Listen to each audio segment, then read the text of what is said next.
Shalom keluarga damai, puji Tuhan kita dapat berjumpa kembali dalam Samas edisi 11 Agustus 2025. Sebelum bersama merenungkan firman Tuhan, marilah kita berdoa. Sungguh kami bersyukur ya Tuhan, untuk kehidupan dan waktu yang Tuhan berikan bagi kami. Saat kami merenungkan firman Tuhan, kiranya Roh Kudus yang menolong, supaya kami mampu untuk mendengar pesan dari Tuhan dan melakukannya dalam hidup kami hari ini, esok, dan seterusnya. Di dalam nama Tuhan Yesus kami berdoa. Amin. Keluarga damai, tema Samas kita pada hari ini yaitu Kisah Penciptaan sebagai dasar belajar. Bacaan kita terambil dari Kejadian pasal yang kedua, ayat yang ke-15. Kejadian pasal yang kedua, ayat yang ke-15. Saya akan membacakannya demikian. Tuhan Allah mengambil manusia itu dan menempatkannya di Taman Eden untuk mengerjakan dan memelihara taman itu. Demikian bacaan kita pada hari ini. Keluarga damai, selama bertahun-tahun saya menjalani hidup sebagai kontraktor. Mulai dari kontrak kamar kos yang sekotak kecil, sampai juga rumah kontrakan. Tapi dari tahun-tahun itu ada satu hal yang sama gitu, yang selalu sama dan selalu ada. Yaitu bahwa sebagai penyewa, sebagai kontraktor tadi, saya tidak bisa seenaknya merombak atau mengubah bentuk kamar kos atau rumah kontrakan yang saya sewa itu. Ya, ada aturan yang harus selalu saya taati. Yang diizinkan dan yang bisa saya lakukan adalah menata, merawat, dan membuat tempat itu atau kamar itu atau kos atau kontrakan itu sedemikian rupa sehingga menjadi nyaman untuk ditinggali. Nah, bagaimana dengan manusia dan dunia? Apakah manusia ini pemilik atau sebenarnya ngontrak juga di dunia ini? Keluarga damai, kisah penciptaan dunia ada di bagian paling awal Alkitab kita. Tentu saja, ceritanya jadi yang paling awal juga yang bisa untuk dibaca. Nah, ini bukan kebetulan, tetapi sengaja, supaya setiap kali orang membacanya, ia pertama-tama sadar bahwa dirinya adalah ciptaan, dan Tuhan yang menciptakan segalanya adalah pencipta kita. Kesadaran ini adalah fondasi yang penting, dasar yang penting, karena cara kita memandang diri kita, tujuan hidup kita, dan cara kita bertindak kemudian akan dipengaruhi oleh keyakinan ini. Dalam kisah penciptaan, manusia tidak diposisikan sebagai penyewa lahan oleh Tuhan, tidak seperti saya yang mengontrak begitu ya. Tuhan tidak juga meminta manusia untuk membayar sewa baik bulanan atau tahunan, atau iuran lingkungan, dan lain-lainnya. Tetapi Tuhan justru memberikan kehormatan dan kepercayaan yang besar.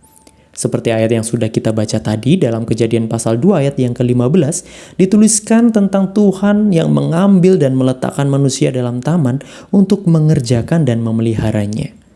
Bahkan Tuhan juga memberi hak kepada manusia untuk memberi nama binatang-binatang yang ada. Nah, ini sesuatu yang harusnya menjadi hak Allah itu sendiri.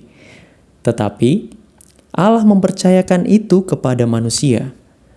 Tuhan menjadikan manusia sebagai rekan kerjanya dalam mengelola dan memelihara bumi. Dan jangan lupa juga bahwa dalam Kejadian pasal 1 ayat yang ke-31, Allah menegaskan bahwa semua yang diciptakannya ini sungguh sangat baik.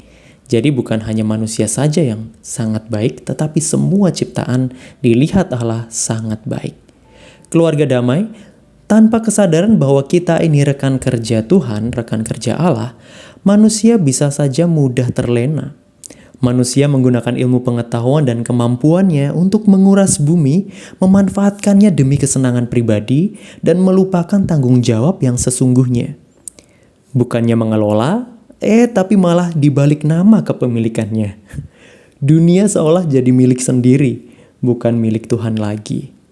Nah, inilah mengapa Amsal pasal 1 ayat 7a itu kemudian menjadi sangat relevan.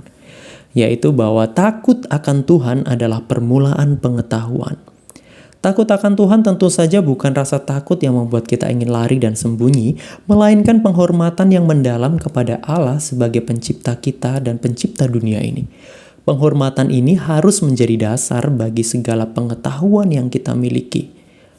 Jadi ilmu pengetahuan yang dipelajari dan diterapkan, baik itu di rumah, di sekolah, di kantor, atau dimanapun itu, bukan lagi menjadi alat untuk pemuas diri, tetapi ditetapkan dalam hati kita bahwa pengetahuan itu adalah alat dan jalan untuk menjalankan peran kita sebagai rekan kerja Allah dalam mengelola dan merawat bumi ini. Ada sebuah falsafah Jawa yang menarik dan yang indah yang berkata demikian, yaitu memayu hayuning bawono. Nah, ini sangat sejalan dengan apa yang kita bahas. Artinya ini menjaga dunia agar tetap indah. Falsafah ini mengajak kita untuk menjaga keseimbangan alam. Memayu itu menjaga, hayuning itu indahnya, cantiknya, dan bawono itu adalah dunia ini. Nah, kemudian dijaga keseimbangan alamnya, membangun hubungan sosial yang harmonis dengan sesama, dan juga mengembangkan budaya yang baik. Budaya ini dalam berbagai bentuk, baik budaya dalam bentuk ilmu pengetahuan maupun budaya yang dapat terlihat oleh fisik maupun seni-seni yang lainnya. Kebiasaan-kebiasaan hidup yang baik juga. Untuk membuat dunia ini tetap indah dan bahkan makin indah.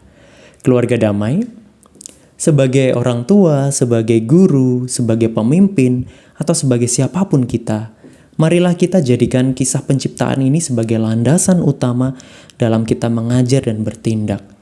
Di rumah, di sekolah, atau dimanapun, mari ajak anak-anak ataupun para pemuda atau mungkin juga orang tua, siapapun di sekitar kita untuk yang pertama membangun kesadaran bahwa semua ciptaan itu sangat baik.